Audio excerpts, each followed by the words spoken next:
નમસ્કાર મિત્રો, જિલ્લા શિક્ષણાધિકારી કચેરી ભુજ કચ્છ દ્વારા આયોજિત ધોરણ 10 અને 12ના બોર્ડની પરીક્ષા માટેના જ્ઞાન યજ્ઞમાં આપ સૌનું હાર્દિક સ્વાગત છે. હું જાગૃતિ વકીલ માતૃછાયા કન્યા વિદ્યાલયમાં ગણિત શિક્ષિકા તરીકે ફરજ બજાવું છું અને બોર્ડની પરીક્ષાને અનુરૂપ મને એમ થયું કે આજે તમારી સાથે કંઈક વાતો કરું અને એ વાતો કરવામાં આપણે વાત તો કરવાની છે ધોરણ 10 ગણિતની, અને એમાંય ખાસ કરી અને ગણિતમાં આટલું જરૂર કરો એવી વાત આપણે આજે કરવાની છે. તો ચાલો, તૈયાર છો ને મિત્રો? ધોરણ 10 ગણિતમાં આમ તો અત્યારે ગુજરાત માધ્યમિક અને ઉચ્ચતર માધ્યમિક શિક્ષણ બોર્ડ દ્વારા એવું નક્કી કરાયું છે કે વિદ્યાર્થીઓને સરળ પડે, પાસ થવાનું પણ સહેલું લાગે અને વધુ ગુણ મેળવી શકાય એ માટે જનરલ વિકલ્પ આપવામાં આવ્યા છે. તે તમને સૌને ખ્યાલ છે. બધા જ વિષયમાં જનરલ વિકલ્પ મળે છે, જેના પરિણામે વધુ ગુણ મેળવવા અને પાસ થવું બંને વસ્તુ આપણા માટે સહેલી થઈ ગઈ છે. હવે હું તો એવું કહું કે ધોરણ 10ના ગણિતમાં આ નાપાસ થવું અઘરું છે, પાસ થવું સહેલું છે. ના લાગીને એ આ ઊંધી વાત કેમ બેન કરે છે?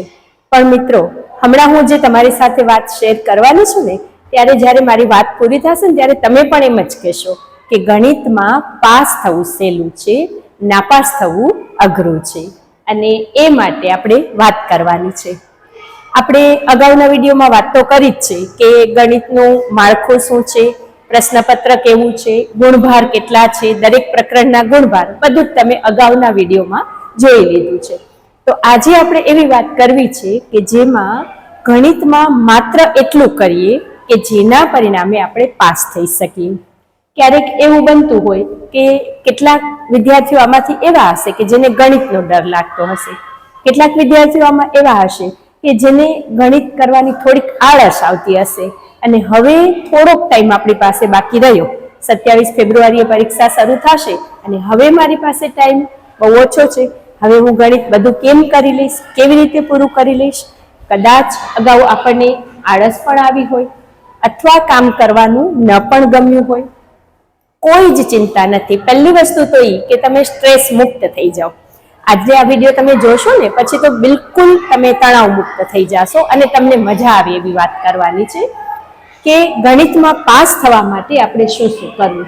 તો એના માટેની હું એક સરળ ટ્રીક લઈ આવી છું. એટલે તમે જોશો કે ગણિતમાં ક્યાંક આપણે આળસ કરી, ક્યાંક આપણને ગમ્યું નથી, અને ક્યારેક આપણને ગણિત ઓછું પણ ફાવતું હોય એવું પણ બની શકે.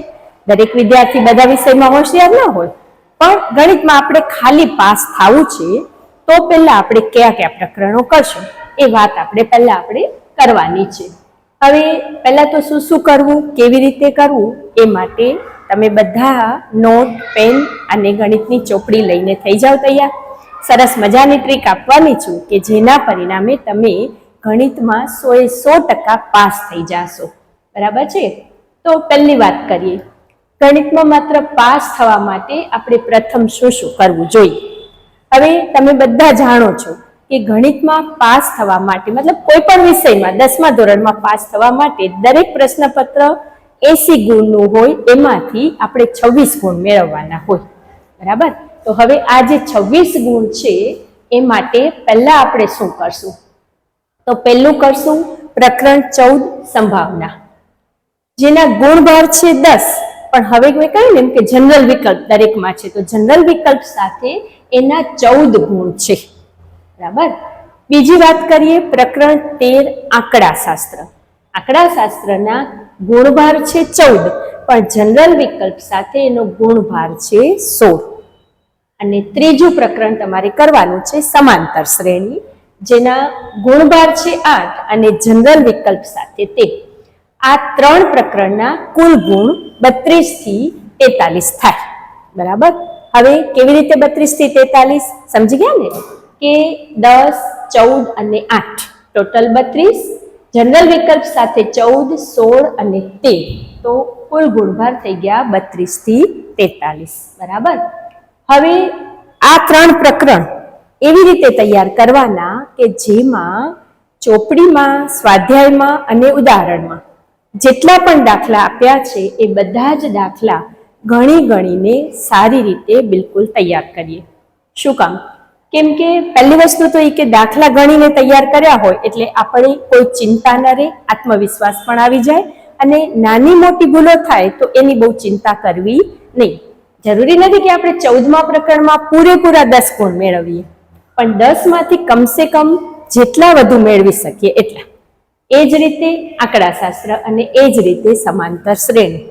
આ ત્રણેય પ્રકરણમાં વિભાગ એ 1 ગુણના પ્રશ્નો, વિભાગ બી માં 2 ગુણના, વિભાગ સી માં 3 ગુણના અને વિભાગ ડી માં 4 ગુણના પ્રશ્નો પણ આવશે.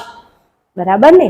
એટલે એનો અર્થ એમ થયો કે આ ત્રણે પ્રકરણ પૂરેપૂરા તમે તૈયાર કરો અને એમાંથી કદાચ થોડું ઘણું પણ ભૂલાઈ જાય તો પણ 32 થી 43 ગુણનું આપણે તૈયાર કર્યું હોય તો 26 ગુણ તો આપણે આરામથી મેળવી શકીએ.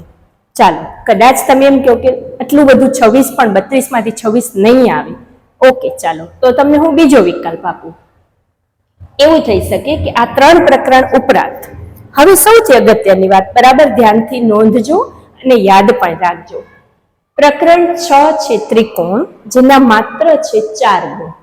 હવે એ 4 ગુણના પ્રશ્નમાં મોટા ભાગે સમરૂપતાનું પ્રમેય, થેલ્સનું પ્રમેય પૂછાય છે. એટલે કે પ્રમેય 6.1 4 ગુણનો તૈયાર કરી શકો. પ્રકરણ 10 વર્તુળના 5 ગુણ છે, જનરલ વિકલ્પ સાથે એના 8 ગુણ છે. તો આમાં પણ 2 પ્રમેય નાના નાના છે, પ્રમેય 10.1 અને પ્રમેય 10.2. હમણાં આપણે સમજીએ છીએ. એના 2 થી 3 ગુણમાં આ પ્રશ્ન, આ પ્રમેય પૂછાય છે. એટલે એ રોકડા તૈયાર આપણી પાસે. હવે વાત કરીએ પ્રકરણ 11 વર્તુળ સંબંધિત ક્ષેત્રફળ, જેના 2 ગુણ છે, જનરલ વિકલ્પ સાથે પણ 2 જ ગુણ. અને આ એવું પ્રકરણ છે કે જેમાં ટૂંકા પ્રશ્નો, સૂત્ર અને નાના નાના દાખલા કે ખાલી જગ્યાઓ કરી લ્યો તો 2 ગુણ તમે આરામથી મેળવી શકો. હવે આગળ આપણે વાત કરી હતી કેટલી? 32 થી 43 ગુણ. હવેની વાત કરું છું કેટલી? 11 થી 14 ગુણની. બરાબર છે? 4, 5 અને 2 ટોટલ થયા 11, જનરલ વિકલ્પ સાથે થયા 14 ગુણ. હવે મને કહો કે ગણિતમાં પાસ થવું છે ને સરળ? સાવ જ સરળ. શરૂઆતમાં જ વાત કરી હતી ને કે ગણિતમાં પાસ થવું સહેલું છે, નાપાસ થવું અઘરું છે. બરાબર? તો આ વાત થઈ ગઈ. હવે આપણે વાત કરીએ જે મેં પહેલા તમને વાત કરી તે, કે પ્રકરણ 6 માં સમપ્રમાણતાનું મૂળભૂત પ્રમેય, થેલ્સનું પ્રમેય પૂછાય છે. તો એને આપણે સમજીને યાદ કરી લઈએ.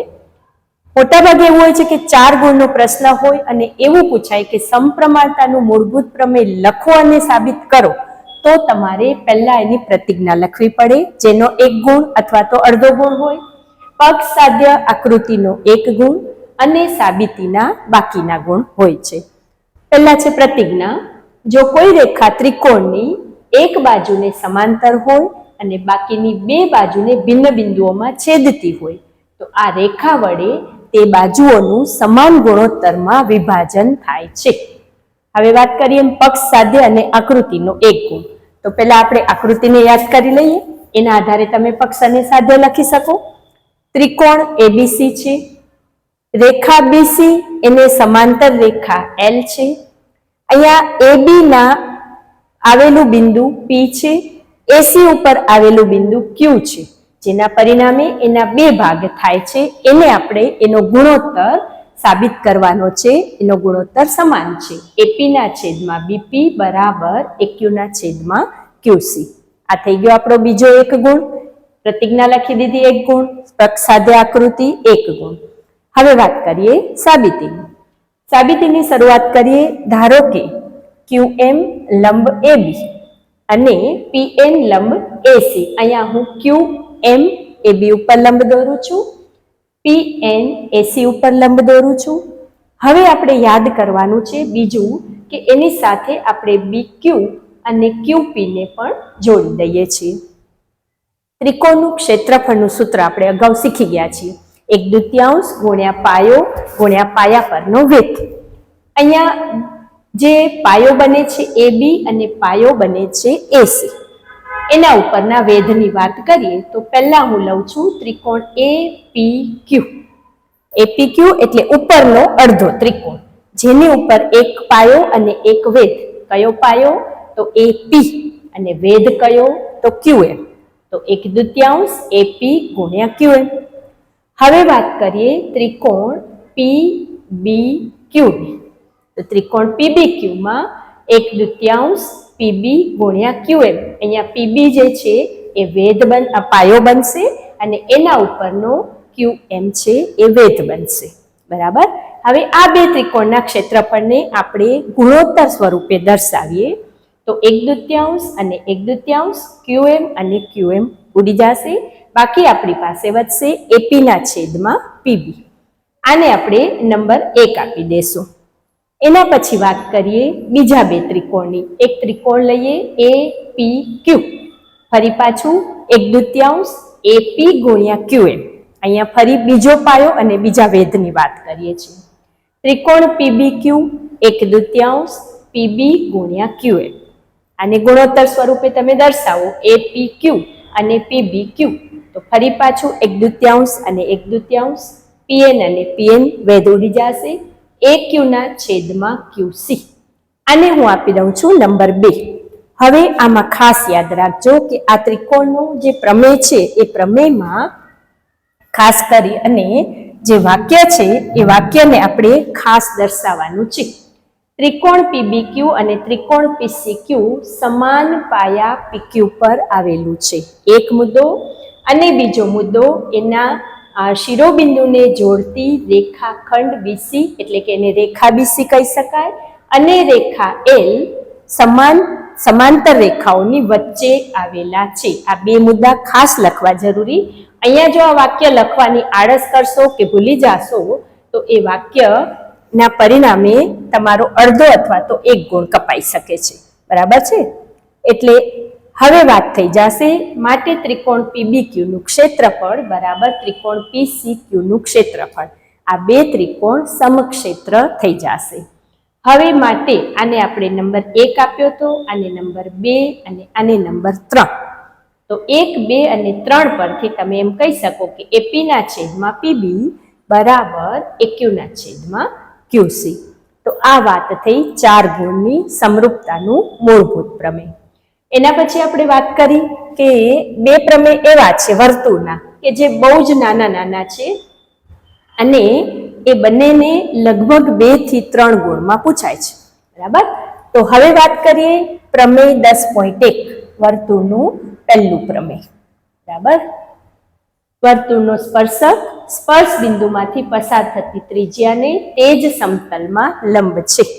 હવે અહીંયા મોટા ભાગે પ્રમેયની પ્રતિજ્ઞા આપેલી હોય છે. 2 થી 3 ગુણમાં પૂછાતો હોય તો ફરી પાછી વાત એ જ આવશે પક્ષ સાધ્ય અને આકૃતિનો 1 ગુણ. તો કમસે કમ આપણને એટલું આવડવું જોઈએ.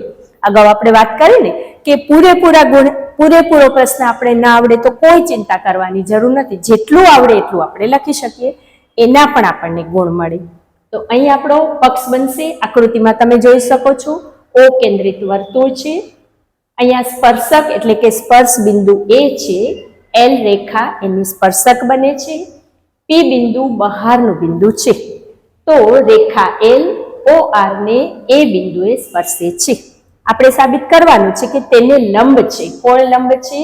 OA L ને લંબ છે. તો આવશે સાધ્યમાં OA લંબ L. બરાબર. હવે સાબિતીની વાત કરીએ તો ધારો કે P belongs to L અને P અને A સમાન નથી. આ તો અહીંયા આપણને સ્પષ્ટ દેખાય જ છે કે A અને P ભિન્ન બિંદુઓ છે. જો બિંદુ A OR ના અંદરના ભાગમાં હોય તો રેખા L વર્તુળની છેદિકા હોય, સ્પર્શક ન હોય. આપણે શીખ્યા છીએ કે જે વર્તુળને બે બિંદુમાં છેદે ને એને છેદિકા કહેવાય અને એક જ બિંદુમાં સ્પર્શે તો એને સ્પર્શક કહેવાય. એટલે જો એ અંદરના ભાગમાં હોત ને તો રેખા આમ બનત, પરિણામે શું થતી? છેદિકા બની જાત. એટલે એ વિધાન સાચું નથી, પરંતુ L વર્તુળનો સ્પર્શક છે. હવે બીજી વાત કરીએ, બિંદુ P વર્તુળના અંદરના ભાગમાં નથી. અહીંયા સ્પષ્ટ જોઈ શકાય છે કે P બિંદુ વર્તુળના બહારના ભાગમાં છે. બરાબર. એટલે કે P does not equal to A. બિંદુ P વર્તુળના બહારના ભાગમાં છે. તો આના ઉપરથી સ્પષ્ટ આપણને દેખાય છે કે ઓપી મોટા છે અને ઓ એ નાના છે. તો આપણે ઓપી મોટા OA, કારણ કે OA વર્તુળની ત્રિજ્યા છે. એના પરિણામે એ સિવાયના દરેક P belongs to A માટે અસમતા ઓપી મોટા OA. અહીંયા એનું સમાધાન થાય છે. માટે એમ કહી શકીએ કે OA એ લઘુત્તમ અંતર છે અને OA વર્તુળના કેન્દ્રથી રેખા L નું લઘુત્તમ અંતર હોવાથી OA લંબ L, જે આપણે સાબિત કરવાનું હતું. બરાબર. તો આ થયું વર્તુળનું પહેલું પ્રમેય 10.1. 2 થી 3 ગુણમાં એ પૂછાય. એના પછીની વાત કરી હતી આપણે કે વર્તુળનું બીજું પ્રમેય 10.2. એની પ્રતિજ્ઞા એવી છે કે વર્તુળના બહારના બિંદુમાંથી વર્તુળના દોરેલા સ્પર્શકોની લંબાઈ સમાન હોય છે. અહીંયા ખાસ ધ્યાનમાં રાખવાનું કે 10.1 અને 10.2 માં અદલા બદલી ન થઈ જાય. આના માટે હું સરળ ટ્રીક શરૂઆતમાં વાત કરી ને, થોડી ટ્રીક તમને આપતી જઈશ. તો સહેલી ટ્રીક એવી કે એક સ્પર્શકની વાત આવે ને તો આપણે યાદ રાખવાનું કે પ્રમેય 10.1 છે, અને બે સ્પર્શકની વાત આવે ને તો આપણે યાદ રાખવાનું કે 10.2 છે, એટલે બીજો પ્રમેય લખવાનો છે. અહીં બે સ્પર્શકની વાત છે. વર્તુળના બહારના બિંદુમાંથી દોરેલા સ્પર્શકોની લંબાઈ સમાન હોય છે. અહીં આપણે બે સ્પર્શક બતાવવાના છે, એક Q પાસે અને એક R પાસે. બરાબર. તો અહીંયા પક્ષ મેં લખ્યો નથી, પણ પક્ષ બનશે O કેન્દ્રવાળું વર્તુળ, વર્તુળની બહારના બિંદુ P માંથી અને બહારના બિંદુ P માંથી વર્તુળને સ્પર્શકો PQ અને PR આપેલા છે. બરાબર છે. આ O કેન્દ્રિત વર્તુળ, બહારનું બિંદુ P, Q પાસે એટલે પહેલો સ્પર્શક PQ, બીજો સ્પર્શક PR. હવે આપણે સાબિત કરવાનું છે એટલે સાધ્ય બનશે PQ બરાબર PR. સાબિતીની શરૂઆત થાય છે એના માટે આપણે જોડીએ છીએ, O થી Q ને જોડીએ છીએ, O થી R ને જોડીએ છીએ અને O થી P ને જોડીએ છીએ. હવે તમે સ્પષ્ટ જોઈ શકો છો કે અહીંયા બે કાટકોણ ત્રિકોણ બને છે. જો કાટખૂણો, કર્ણ અને બાજુ સમાન હોય તો કાકબા શરતને આધારે તમે બે કાટકોણ ત્રિકોણને સમાન સાબિત કરી શકો, સમરૂપ સાબિત કરી શકો. આપણે જોઈએ કે પહેલી વસ્તુ કે અહીંયા Q અને અહીંયા R પાસે કાટખૂણા બને છે. બરાબર, એટલે એ સમાન છે. બીજી વસ્તુ કે તે સ્પર્શકો અને સંગત ત્રિજ્યા વચ્ચેના ખૂણા છે એટલે કાટખૂણા છે. બીજી વસ્તુ કે એ વસ્તુ આપણે પ્રમેય 10.1 માં પણ સાબિત કર્યું કે એને લંબ હોય છે, લંબ હોય છે માટે કાટખૂણા હોય છે. હવે કાટકોણ ત્રિકોણ OQP, ઉપરનો ત્રિકોણ, અને નીચેનો ત્રિકોણ OPR શું શું સમાન છે? તો એક OQ બરાબર OR, એક જ વર્તુળની ત્રિજ્યા, OP બરાબર OP જે સામાન્ય બાજુ છે, અને હમણાં વાત કરી તેમ કે ખૂણો Q અને ખૂણો R કાટખૂણા છે. તો કાટખૂણો, કર્ણ અને બાજુ કાકબા શરતને આધારે ત્રિકોણ OQP અને ત્રિકોણ ORP સમાન એટલે કે સમરૂપ સાબિત થયા. હવે CPCTના નિયમ મુજબ જે એકરૂપ ત્રિકોણના અનુરૂપ ભાગ PQ બરાબર PR જે આપણે સાબિત કરવાનું હતું. બરાબર, તો બહુ જ સહેલું, માત્ર 3 થી 4 લીટીમાં તમે આરામથી 3 ગુણ મેળવી શકો. અને ફરીને યાદ કરાવું છું કે જરૂરી નથી કે બધું જ યાદ રાખવું, સમય ઓછો છે, કદાચ ન પણ યાદ રહે. જેટલું યાદ રહે છે આમાંથી એટલું આપણે લખી શકીએ. કેમ કે મેં તમને વિકલ્પ આપ્યો જ છે, ડબલ ગુણનો વિકલ્પ આપ્યો છે, 56 ગુણ મેં તમને આપ્યા છે, 57 ગુણનું આપ્યું છે, જેમાંથી તમે જેટલું થઈ શકે એટલું કરતા કરતા અડધે પહોંચશો ને તો પણ 26 ગુણ આરામથી આપણે મેળવી શકીશું. હું તો આશા રાખું કે એનાથી વધુ જ ગુણ તમને મળે, પણ આ જનરલ વાત છે કે એના સિવાયની વાત કરીએ કે હજી ચાલો સરળ, કે હજી તમે એમ કહો કે બેન મને આ પ્રકરણ અઘરું લાગે છે, તમે કીધું એમાંથી આ અઘરું લાગે છે, આ નહીં કરું, આ નહીં કરું. ઓકે, કોઈ વાંધો નથી, તો આટલું કરી લેજો. આના સિવાયનું ત્રિકોણમિતિનો પરિચય 8મું પ્રકરણ છે ને, એના 4 ગુણ છે અને જનરલ વિકલ્પ સાથે 6 ગુણ છે. બહુ જ સહેલું છે, એમાંથી આરામથી 2 થી 3 ગુણ તમે મેળવી શકો. કેવી રીતે? હમણાં જ એની ટ્રીક પણ હું તમને સમજાવીશ, કેમ કે એમાં સૂત્રો અને એક કોષ્ટક આવે છે. લગભગ તમને બધાને એક કોષ્ટક આવડતું હશે. એની સરળ ટ્રીકની વાત આપણે હમણાં કરીશું. 4 ગુણ એના. 12મું પ્રકરણ છે પૃષ્ઠફળ ઘનફળ. હવે ઘણા એમ કે બેન એમાં એટલી બધી મગજમારી છે ને, ગુણાકાર કરવો, ભાગાકાર કરવો, વત્તા કરવા, બાદબાકી કરવી અઘરું લાગે છે. કાંઈ વાંધો નહીં, સૂત્રો યાદ કરી લો. માત્ર અને માત્ર સૂત્રો, અને એ તૈયાર સૂત્રો પણ હમણાં હું તમને આપું છું. એ સૂત્રો દરરોજ રાત્રે સૂતા પહેલા એક વખત આ 3 પ્રમેય, આ સૂત્રો અને આ કોષ્ટક તૈયાર કરી લ્યો. બસ તમારું કામ ઘણું સરળ થઈ જશે. આનો આગ્રહ એટલા માટે રાખું છું કે 1 ગુણના પ્રશ્નમાં એટલે કે વિભાગ A માં મોટા ભાગે 2 થી 4 પ્રશ્નો માત્ર અને માત્ર પૃષ્ઠફળ ઘનફળના સૂત્રોને આધારે હોય છે. તો કેટલો બધો ફાયદો થઈ જાય આપણને. એટલે આ સૂત્રોને યાદ રાખવાનો પ્રયત્ન આપણે કરીએ. આમ તો એના 6 ગુણ છે, જનરલ વિકલ્પ સાથે પણ 6 ગુણ છે, પણ આપણે 6 ન મળે તો 3 થી 4 ગુણ આરામથી મેળવી શકીએ. એટલે આ 2 પ્રકરણના ફરી પાછા થઈ ગયા 10 થી 12 ગુણ, જેમાંથી તમે 5 થી 6 મેળવશો તો પણ ચાલશે. હવે એના માટેની વાત કરીએ તો ત્રિકોણમિતિના પરિચયમાં વાત કરીએ કે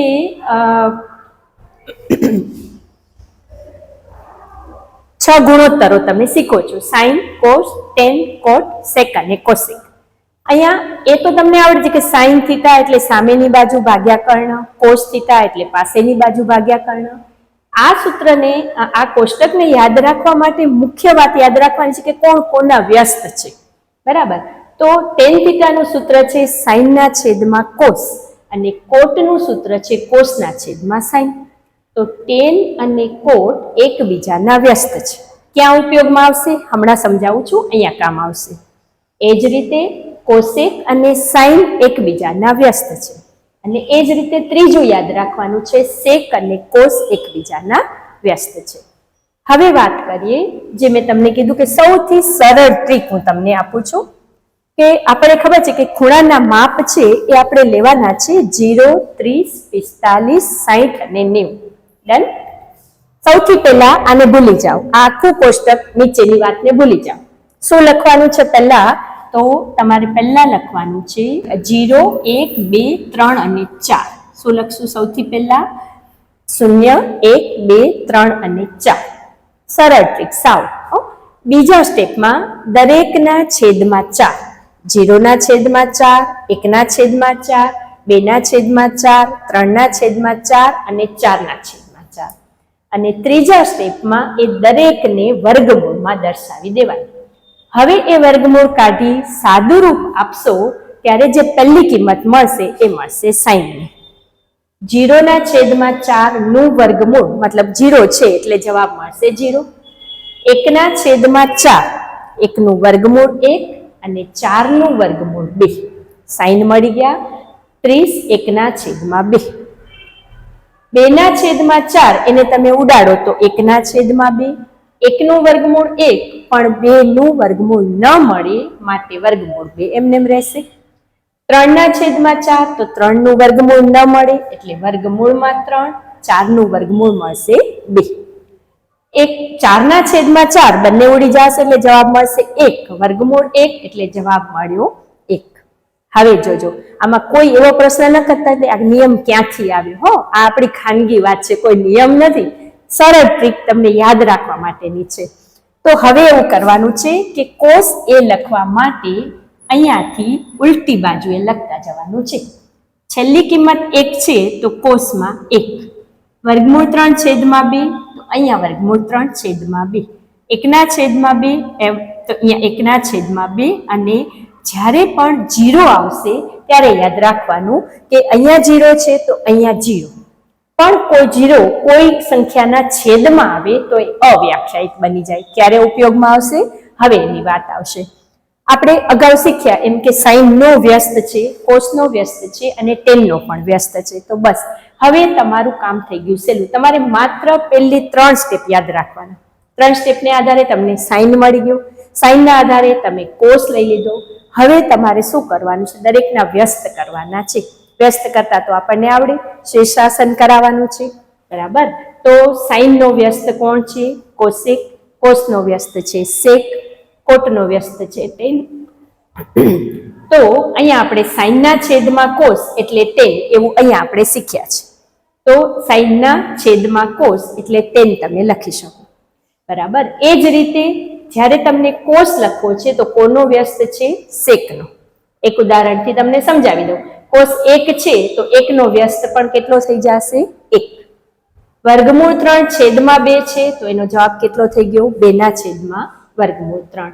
એ જ રીતે દરેકનો વ્યસ્ત, હા એટલું યાદ રાખજો કે જ્યાં 0 નો વ્યસ્ત આવે ને ત્યાં તમારે અવ્યાખ્યાયિત કરવાનું છે. હવે આ કોષ્ટક તમારા રફ પાનામાં ગમે ત્યાં એક જગ્યાએ આખું તૈયાર કરીને રાખી દેજો. આના આધારે 2 ગુણના મોટા ભાગે 2 દાખલા પૂછાતા હોય તો આપણે એ 2 ને 2 4 ગુણ મેળવવા નથી. આ કોષ્ટકને આધારે ધારો કે એમ છે પ્રશ્ન કે sin 30 cos 45 વત્તા cos 30 sin 45, તો આની માત્ર કિંમત તમે લખી દો આમાંથી જોઈને સાચી. cos 30 તો અહીંયા cos, અહીંયા 30 વર્ગમૂળ 3 છેદમાં 2. એ જ રીતે જે કિંમત tan 45 તો tan અને 45 એટલે 1.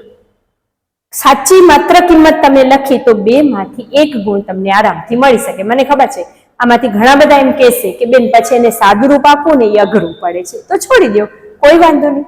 આપણી પાસે ઓપ્શન છે જ, આજે મેં તમને ડબલ જ ઓપ્શન આપ્યા છે. એટલે આ રીતે ત્રિકોણમિતિનો પરિચય 8મા પ્રકરણના જેટલા પણ ગુણ છે એમાંથી અડધા ગુણ તમે આરામથી મેળવી શકશો. હવે જે આપણે વાત કરી તે પૃષ્ઠફળ ઘનફળના સૂત્રો, બરાબર. તો તમે આખા વર્ષ દરમિયાન આ પ્રકરણ તો શીખ્યા છો. તમને એ ખબર જ છે કે લંબઘન, સમઘન, નળાકાર, શંકુ અને ગોળ આટલાના સૂત્રો તમારે યાદ રાખવાના છે. હવે એમાંય તે પૃષ્ઠફળ અને ઘનફળના સૂત્રો મિક્સ ન થઈ જાય એ ખાસ ધ્યાનમાં રાખવાનું છે, બરાબર. તો આ પેજ તમારી પાસે તૈયાર છે. તમને યાદ છે કે 9મા ધોરણમાં તમે આ સૂત્રો શીખ્યા છો, બરાબર. તો લંબઘનનું પૃષ્ઠફળ 2 કૌંસમાં LB વત્તા BH વત્તા HH.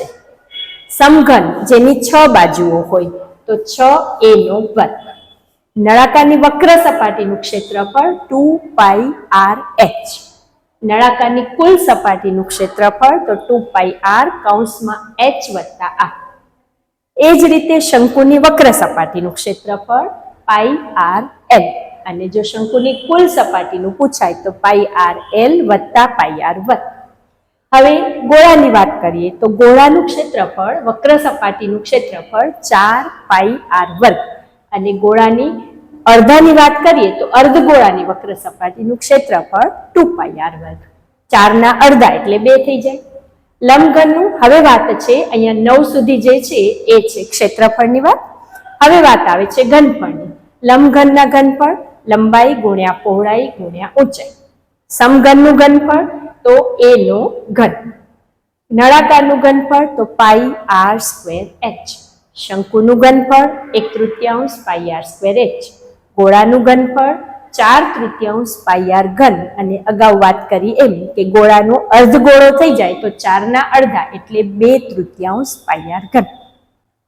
માત્ર અને માત્ર આ 15 સૂત્રો અગાઉ વાત કરી એમ દરરોજ રાત્રે સૂતા પહેલા એક વખત વાંચીને સુવા એટલે જલ્દીથી આપણને યાદ રહી જશે, બરાબર છે. તો આ રીતે આપણે વાત કરી કે ગણિતમાં પાસ થવું સહેલું છે, નાપાસ થવું અઘરું છે, ઊંધી વાત, બરાબર. શું વાત કરી ફરી એક વખત 2 જ મિનિટમાં રિપીટ યાદ કરાવી દઉં. 3 પ્રમેય, દરેક પ્રકરણના સૂત્રો, ત્રિકોણમિતિના કોષ્ટક સાથે માત્ર 3 મુખ્ય પ્રકરણો 13, 14 અને 5 આખા સારી રીતે તૈયાર કરજો. આખા તૈયાર કરશો એમાંથી થોડું તો યાદ રહેશે, બરાબર છે. એના પછી એના કુલ આપણે વાત કરી હતી 32 ગુણ. પ્રકરણ 6, 10, 11 ની આપણે વાત કરી હતી 11 ગુણ. અને પ્રકરણ 8 અને 12 ની વાત કરી હતી 10 ગુણ. ચાલો મારો આ ટોટલ કેટલા થાય છે? આના 53 ગુણની તૈયારી કરવાની છે. અને હમણાં જ આપણે વાત કરી કે બધું તો યાદ નહીં જ રહે, સમય બહુ ઓછો છે એટલે સ્માર્ટ વર્ક કરવાનું છે. 53 ગુણનું તમે તૈયાર કરો, એમાંથી જેટલું આવડે એટલું લખી શકો. તો એના અડધા કરો ને તો પણ તમે 26 થી 30, કેમ કે 53 છે એ ટોટલની વાત કરી છે. જનરલ આપણે આગળ વાત કરી જનરલ વિકલ્પ સાથે એના વધુ ગુણ છે. તો આટલી તૈયારી માત્ર તમે કરો તો 26 થી 30 ગુણ તમે આરામથી મેળવી શકો, બરાબર છે. તો મને લાગે છે કે હવે આ તાસ પૂરા થયા પછી મોટાભાગના વિદ્યાર્થીઓ તો એમ મોઢા ઉપર સ્માઇલ આવી જ ગઈ હશે અને એમ કહેશે કે ભલે ઓછો ટાઈમ રહ્યો પણ અમે ગણિતમાં જરૂર પાસ થશું, બરાબર છે. તો તો આ જ રીતે અને આ જ અનુભવની જ વાત કરું છું કે આજ વર્ષની દર વર્ષે આ જ વસ્તુ હોય છે. આ વર્ષે એવું બન્યું, હમણાં જ તમને ખ્યાલ છે પ્રિલિમ પરીક્ષા પૂરી થઈ. પહેલી પરીક્ષામાં 8 થી 10 ગુણ ગણિતમાં જે દીકરીઓએ કે જે વિદ્યાર્થીઓએ મેળવ્યા હતા, અત્યારે પહેલી પરીક્ષા બીજી પરીક્ષા પણ પતી ગઈ અને જ્યારે ફાઇનલ બોર્ડની પરીક્ષા આવી ત્યારે મેં એને માત્ર આટલું કરાવ્યું અને અત્યારે મારી પાસે રિઝલ્ટ છે. હમણાં જ રિઝલ્ટ તૈયાર કરીને આવી છું. 8, 10, 15 ગુણ મેળવનાર વિદ્યાર્થીઓ અત્યારે 26, 30 અને 34 ગુણે પહોંચી ગયા છે. એના આધારે તો માત્ર 56 ગુણની તૈયારી કરી. માત્ર 10 દિવસની તૈયારીમાં રોજના 2 કલાક તમે ગણિતને આપો અને માત્ર આટલું કરો. આખી ચોપડી નહીં, પણ આપણી પાસે આટલું જ કરવાનું છે. તો મને લાગે છે કે કોઈ પણ વિદ્યાર્થી એવો નહીં હોય કે જેને ગણિતમાં તકલીફ પડે. તમે ખૂબ ખૂબ સરસ ગુણ મેળવો, તમારી બધી જ પરીક્ષા સરસ રીતે જાય અને આ જ્ઞાન યજ્ઞને સફળ બનાવો એવી શુભેચ્છા સાથે ધન્યવાદ. નમસ્કાર.